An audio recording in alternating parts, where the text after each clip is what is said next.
सूर्य उभरा क्षात्र वीरो उठो चलो। सनातन धर्म सूर्य उभरा क्षात्र वीरो उठो चलो, उठो चलो। सनातन धर्म सूर्य उभरा क्षात्र वीरो उठो चलो। नमस्कार। वर्ष 2012 में हिंदू राष्ट्र के मुद्दे को लेकर ही ये अखिल भारतीय हिंदू अधिवेशन प्रारंभ हुआ। आज इस अधिवेशन में हम इसी हिंदू राष्ट्र को लेकर चर्चा करेंगे। हमारे साथ मान्यवर जुड़े हैं। आज इस परिसंवाद में एक विकास जी के रूप में एक विचारक और पत्रकार हमारे साथ हैं, अधिवक्ता के रूप में विष्णु जी हमारे साथ हैं और प्रवक्ता और एक सामाजिक जीवन का अनुभव रखने वाले रमेश जी हमारे साथ हैं। इनसे हम हिंदू राष्ट्र से जुड़े हुए कुछ प्रश्नों पर आज ये चर्चा करेंगे। विष्णु जी, हिंदू राष्ट्र का जब भी मुद्दा आता है तो इस देश में ये बवाल होता है कि संविधान को खतरा है, सेकुलरिज्म को खतरा है। आपको क्या लगता है?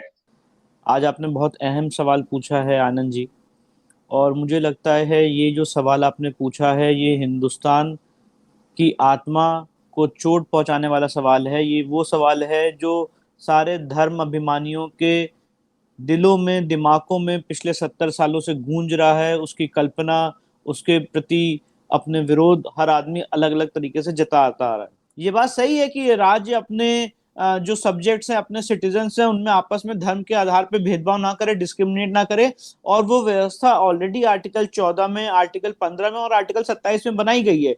इसीलिए कोई स्पेशल सेकुलर वर्ड ऐड करने की या सोशलिस्ट वर्ड ऐड करने की कोई जरूरत नहीं है।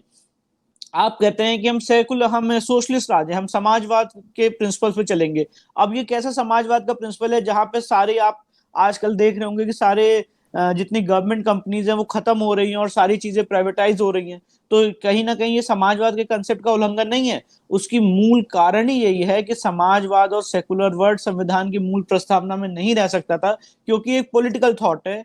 और जब 1976 में अमेंडमेंट लाया गया तब जितने विपक्ष के नेता थे वो जेल में थे। इस पे कोई डिस्कशन, कोई डिबेट हुई नहीं।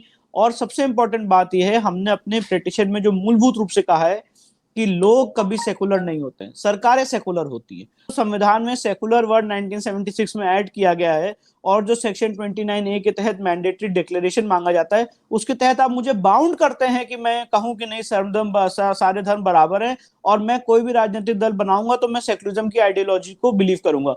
अब आप देखिए इस कानून का और इस सारी व्यवस्था का मखौल कैसे उड़ता है। अकबरुद्दीन ओवैसी की पार्टी AIMIM की पार्टी का आप अगर मेमोरेंडम और मैनिफेस्टो और उसका संविधान पढ़ेंगे, AIMIM की पार्टी का संविधान, उसमें मूल रूप से ये लिखा है कि ये पार्टी सिर्फ और सिर्फ मुसलमानों के बेनिफिट के लिए बनी है। ये पार्टी सिर्फ और सिर्फ मुसलमानों को यूनाइट करेगी, उनके अपलिफ्टमेंट के लिए काम करेगी, और कुछ भी नहीं। और जब सेक्शन 29A आया रिप्रेजेंटेशन ऑफ पीपल एक्ट में 1989 में, उन्होंने भी डिक्लेरेशन दे दिया।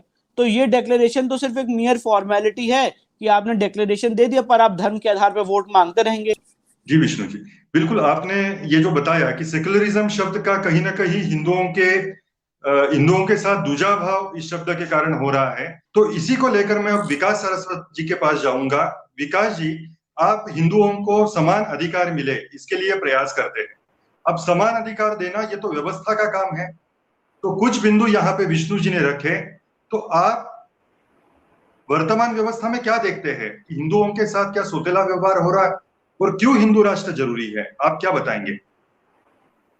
इस देश के अंदर जो सेक्युलरिज्म हमें परोसा गया है, जिसकी परिभाषा हम कभी तो धर्मनिरपेक्ष या कभी धर्म सापेक्ष के रूप में करते हैं, यह व्यवस्था, ये राजसत्ता दोनों में से ही किसी भी बिंदु पर फिट नहीं बैठती है। ये दोनों ही बिंदुओं पर जस्टिफाई नहीं होती है।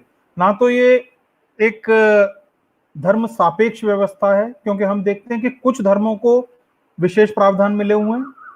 मुस्लिम या ईसाई समुदाय के लोग अपने स्कूलों को निर्बाध रूप से चला सकते हैं, उन्हें कहीं किसी प्रकार की समस्या नहीं है। लेकिन हिंदू अपने स्कूलों में ना अपने मन से टीचर्स की भर्ती कर सकता है, ना अपने बच्चों को जो जिस प्रकार की शिक्षा वो देना चाहता है वो दे सकता है। हम हिंदू अपने मंदिरों पर अपने तरीके से कंट्रोल नहीं रख सकते हैं। हमने देखा है करीब 40-50 हजार मंदिरों पर, हिंदुओं के मंदिरों पर सरकारी कब्जे हैं। तो सारे ही देश अपनी ऐतिहासिक पृष्ठभूमि से अपने लिए गौरव के बिंदु ढूंढ रहे हैं। भारत एक अनोखा देश है जहां कोई भी सांस्कृतिक पहचान की बात यदि आप करें तो वहां आपको तुरंत आपका मुंह बंद करा दिया जाता है। आप इसको हिंदू राष्ट्र कहें या सांस्कृतिक राष्ट्र कहें, आपको एक ऐसी पहचान जरूर चाहिए कि जो आज के भारतीयों को कोई अपना गौरव का बिंदु दे सके, कोई गौरवशाली इतिहास की याद दिला सके। उसके बिना हिंदुस्तान छोड़िए कोई भी देश नहीं बन पाता है। रमेश जी से मैं पूछना चाहूंगा कि स्वतंत्र वीर सावरकर जी हो, आदरणीय हेडगेवार जी हो, इन्होंने भी हिंदू राष्ट्र की बात कही और आज हिंदू जन जागृति समिति भी ये बात रख रही है। तो क्या है हिंदू राष्ट्र की संकल्पना? हिंदू राष्ट्र की संकल्पना के बारे में यदि हम देखते हैं तो स्वतंत्र वीर सावरकर जी की संकल्पना थी या हेडगेवार जी की जो संकल्पना थी वो भारत की स्वतंत्रता से पहले की थी, क्योंकि उस समय पे मुसलमान जो थे वो मुस्लिम लीग के द्वारा वो मुस्लिम राष्ट्र की यानी पाकिस्तान की मांग कर रहे थे। तो ऐसे परिस्थिति में हिंदू राष्ट्र की मांग करना ही अनिवार्य हो गया था। हिंदू राष्ट्र की संकल्पना का सबसे बड़ा उदाहरण राम राज्य का है। अब हम जो परिचित काल में हैं तो यहाँ पर छत्रपति शिवाजी महाराज का हिंदवी स्वराज्य ये सबसे बड़ा हिंदू राष्ट्र का उदाहरण है। तो हिंदू राष्ट्र की संकल्पना में हम देखेंगे तो वहां पर हिंदुत्व जब आता है तो वो वसुधैव कुटुंबकम आता है। वसुधैव कुटुंबकम के आगे जाएंगे तो सर्वेपि सुखिना संतु सर्वे संतु निरामया, सबकी बात आती है। विश्व में जितने सारे लोग हैं उनकी सबकी बात आती है। और हम उसके आगे जाकर के देखेंगे तो हमारी संकल्पना में विश्व शांति की संकल्पना है। हमारे यहाँ यज्ञ होते विश्व शांति के होते हैं, हिंदू शांति के लिए होते ही नहीं है। ऐसे हिंदू राष्ट्र की संकल्पना ये हिंदू जन जागृति समिति करती है। इस संकल्पना को जो हमारे प्रेरणा स्रोत है परात्पर गुरु डॉक्टर जयंत आठवले जी, उन्होंने स्पष्ट किया है। इसके लिए ईश्वर राज्य की स्थापना यह ग्रंथ भी उन्होंने लिखा है। हिंदू जन जागृति समिति के करीब 3 ग्रंथ उपलब्ध है जिसके अंदर हिंदू राष्ट्र क्या है, क्यों आवश्यक है, हिंदू राष्ट्र की दिशा क्या है और हिंदू राष्ट्र के बारे में जो आक्षेप लिए जाते हैं उनका खंडन भी किया है। तो इसमें वास्तविकता में सब बातों को स्पष्ट किया गया है। लेकिन अंतिमता मैं इतना ही कहूंगा इसमें कि आज हमारे देश में सेक्युलरवाद में, हमारे सेक्युलर कॉन्स्टिट्यूशन में जहां पर जस्टिस और इक्वालिटी को प्रियम्बल में रखा गया है, वहां पर हम देख रहे हैं कि आज भारत में हज यात्रा को अनुदान दिया जाता है। अब आंध्र प्रदेश जैसा राज्य जो है वो जेरूसलम जाने के लिए अनुदान दे रहा है, लेकिन हमारे देश में मानसरोवर जाना है हिंदुओं को तो अनुदान नहीं है, हम चाहते भी नहीं। तो ये यदि बातें होती है तो भेदभाव तो सेक्युलर राज्य में हो रहा है। आप कोई मंदिर को टेक ओवर कर रहे हैं, किसी मस्जिद को टेक ओवर नहीं करते हैं, किसी चर्च को टेक ओवर नहीं करते हैं, तो ये जस्टिस और इक्वालिटी कहाँ है? तो मैं तो कहता हूं कि सेक्युलरिज्म की संकल्पना फेल हो चुकी है आपकी, और ऐसा बोगस सेक्युलरिज्म आप लोगों के सामने ना रखे। इस भ्रम को आप पूरा निकाल दे। हिंदू राष्ट्र जो होगा वो सबको समान रीति से बर्ताव करने वाला होगा, समान अधिकार देने वाला होगा, जहां पर किसी के धर्म के आधार पर गोहत्या नहीं हो सकती है, जहां पर धर्मांतरण किसी का नहीं हो सकता है, और हमारी शिक्षा व्यवस्था जो है वो वहां पर होगी। कहीं पर अल्पसंख्यक और बहुसंख्यक का वाद नहीं होगा। ऐसा हमारा हिंदू राष्ट्र होगा। जी रमेश जी, अब जो आपने भेदभाव का मुद्दा लिया, सेक्युलरिज्म के नाम पर हिंदुओं के साथ जो सोतेला व्यवहार हो रहा है, उसके विषय में आपने हज का मुद्दा अभी सबके सामने रखा। इसी से जुड़ा हुआ प्रश्न मैं विकास जी को पूछूंगा कि जब हज के लिए अनुदान दिया जाता है तो इस देश में किसी को आपत्ति नहीं होती है, लेकिन प्रभु श्री रामचंद्र जी के मंदिर के भूमि पूजन के लिए जब इस देश के प्रधानमंत्री जाने का विचार होता है, जाने का निर्णय होता है, तो इस देश में उसका विरोध किया जाता है। अब सर्वोच्च न्यायालय ने अनुमति जिस राम मंदिर को दी है, ऐसा होने के बाद भी ये विरोध होता है, तो क्या यह दोगला व्यवहार ही हिंदू राष्ट्र की अपरिहार्यता स्पष्ट नहीं कर रहा है? आपको क्या लगता है? आपने बात बिल्कुल सही कही है। ये प्रश्न कभी भी हर साल तब क्यों नहीं उठता है जब राष्ट्रपति भवन से लेके प्रधानमंत्री भवन तक इफ्तार पार्टियां दी जाती हैं? तो ये दोगलापन तो हम लोग देखते ही आए हैं। और जितना धर्मनिरपेक्षता हमारे बुद्धिजीवियों की है वो सिर्फ हिंदुओं के लिए है। कोई भी हिंदू कार्यक्रम होगा उस पर रोक लगाने के लिए ही है। और ये आज से नहीं है, ये सोमनाथ मंदिर के समय से हमने देखी है कि नेहरू जी ने उसमें पार्टिसिपेट करने से मना किया था। हालांकि उस समय भी राष्ट्रपति राजेंद्र प्रसाद ने अपने निजी उसमें से खाते में से कुछ अनुदान जो है मंदिर के लिए भेजा था। तो ये दोगलापन तो हमें दिखाई देता ही है। बिल्कुल विकास जी, यही प्रश्न अब हम रमेश जी से करेंगे। मैं रमेश जी के पास आना चाहूंगा। समय बदल गया है, पहले का काल राम राज्य का होगा या उसके बाद छत्रपति शिवाजी महाराज का काल होगा, लेकिन आज का समय अलग है। तो आज लोगों का प्रश्न ये है कि फिर से देश को धर्म से जोड़ने की क्या आवश्यकता है। हमारे यहाँ पर जो धर्म ग्रंथों में लिखा है कि राजा की भी आवश्यकता नहीं थी और दंड की भी आवश्यकता नहीं थी, ऐसे हमारे यहाँ पर आदिकाल भी हुआ है। और कालांतर में हम देख रहे हैं कि जैसे जैसे काल अवनत हो गया, जैसे जैसे लोग जो है वो धर्म से अवनत होते गए, तो आज कलयुग के इस कालावधि में हम देख रहे हैं कि आज तो परिस्थिति ऐसे आ गई कि लोग अभी अभिमान से कहते हैं कि मैं तो नास्तिक हूं, मैं तो धर्म को मानता ही नहीं हूं। जो धर्म है वास्तविकता में यदि देखा जाए तो आज के परिप्रेक्ष्य में जो धर्म की संकल्पना को रखा जाता है, लेकिन हिंदू धर्म की संकल्पना तो बहुत अलग है, बहुत व्यापक है। हमारे यहाँ पर पत्नी का भी धर्म है जिसको पत्नी धर्म कहा गया है, पिता का भी धर्म है जिसको पिता का धर्म कहा गया है, गृहस्थ का भी धर्म है जिसको गृहस्थ धर्म कहा गया है। तो धर्म की संकल्पना इतनी आपके जीवन में व्यापक है कि मैं इस धर्म को नहीं मानता हूं ये कह ही नहीं सकते हैं। क्या आप पुत्री के साथ जो धर्म आपका पिता का होता है और जो आपका धर्म पत्नी के साथ होता है उसको आप कभी मिक्स कर सकते हैं क्या? तो यह नहीं हो सकता है। इसलिए हर कोई आज भी धर्म का पालन करता है, सिर्फ वो अभिमान से, क्योंकि वामपंथियों ने जिन संकल्पनाओं को हमारे धर्म के अंदर डालने का प्रयास किया, जहां पर धर्म शब्द का अनर्थ उन्होंने किया या अर्थ गलत तरीके से बताना प्रारंभ किया, तो वहां पर से ये सब सारी चीजें प्रारंभ हो गए। और इसलिए धर्म की संकल्पना को लोगों के बीच में वास्तविकता में सही मात्रा में रखना, ये आज जो कार्य है ये हिंदू जन जागृति समिति कर रही है। विष्णु जी, आप इसके विषय में क्या बताएंगे?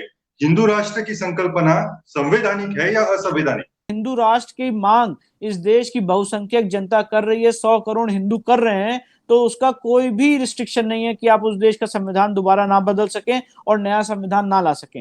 जी विष्णु जी, आपने बिल्कुल स्पष्ट किया कि विश्व में हर जगह पर संविधान में बदलाव होते हैं, भारत में भी हुआ है और कुछ अच्छी बातें हैं जो हम आगे लेकर जा सकते हैं, लेकिन समाज के सामने इसका एक मॉडल आना जरूरी है। तो रमेश जी से मैं पूछना चाहूंगा, 2012 से यह अधिवेशन हिंदू राष्ट्र के लिए आप ले रहे हैं, पूरे देश से और विदेश से भी लोग इस अधिवेशन के बहाने इकट्ठा आते हैं, तो क्या है हिंदू राष्ट्र की दिशा, कैसे यह स्थापन होगा? कृपया आप सभी को स्पष्ट करें।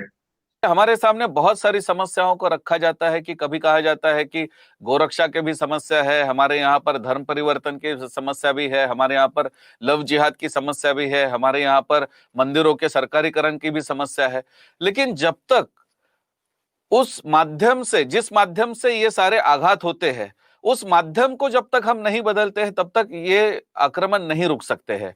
और इसलिए हिंदू धर्म जो है, जो विशाल है और जहां पर किसी भेदभाव की संकल्पना ही नहीं है, ऐसे यदि संकल्पना को हम यदि रखेंगे तो किसी को कोई आपत्ति नहीं होनी चाहिए। हिंदू संगठनों को हम एक मंच पर ला करके, क्यों ना हम एक साथ मिलकर के एक लक्ष्य लेकर के हम आगे बढ़ेंगे कि हिंदू राष्ट्र हमको चाहिए, और यदि हम एक लक्ष्य लेकर के आगे बढ़ेंगे तो निश्चित रूप से हमें लाभ होगा। और जो संतों ने इस बात को रखा है कि भविष्य में 2023 के बाद परिस्थिति पूरे विश्व में बदलने वाली है, और आज हम देख रहे हैं इवन हिंदू जन जागृति समिति के प्रेरणा स्रोत परात्पर गुरु डॉक्टर जयंत आठवले जी ये कई वर्षों से कह रहे हैं कि भविष्य में ये आपत्ति जो हम देख रहे हैं ये बढ़ने वाली है। और आज हम कोरोना की आपत्ति को देख रहे हैं कि आज जितना सारा विकास की हम बात कर रहे थे, जितनी सारी हम आधुनिकता की बात कर रहे थे, जितने सारे विज्ञान की बात कर रही थी, ये सारी खोखली हो चुकी है। वास्तविकता में इन बातों के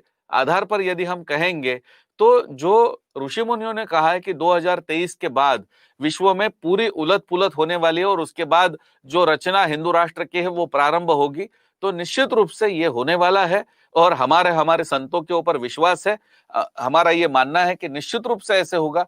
हमें अब आगे जाकर के, कि जिस प्रकार विकास जी ने कहा कि हिंदू राष्ट्र में हमारी शिक्षा व्यवस्था क्या होगी, हिंदू राष्ट्र में हमारी न्याय प्रणाली क्या होगी, इस दृष्टिकोण से आगे की हमारी रचना करने आवश्यकता है।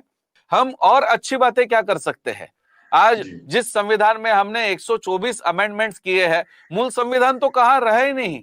तो जी। इस संविधान को हम और अच्छी तरीके से लोगों के लिए कैसे हम कर सकते हैं, इस बात का भी विचार होना चाहिए और उसको हर जगह पर प्रारंभ हो चुका है।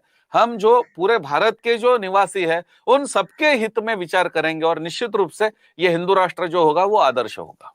मैं सभी वक्ताओं का इस परिसंवाद में सहभागी होने के लिए हृदय से धन्यवाद व्यक्त करता हूं और सभी दर्शकों को आह्वान करता हूं कि ऐसे विश्व मंगल की कामना करने वाले हिंदू राष्ट्र के लिए हम सब प्रेरित हो, कटिबद्ध हो, कृतिशील हो।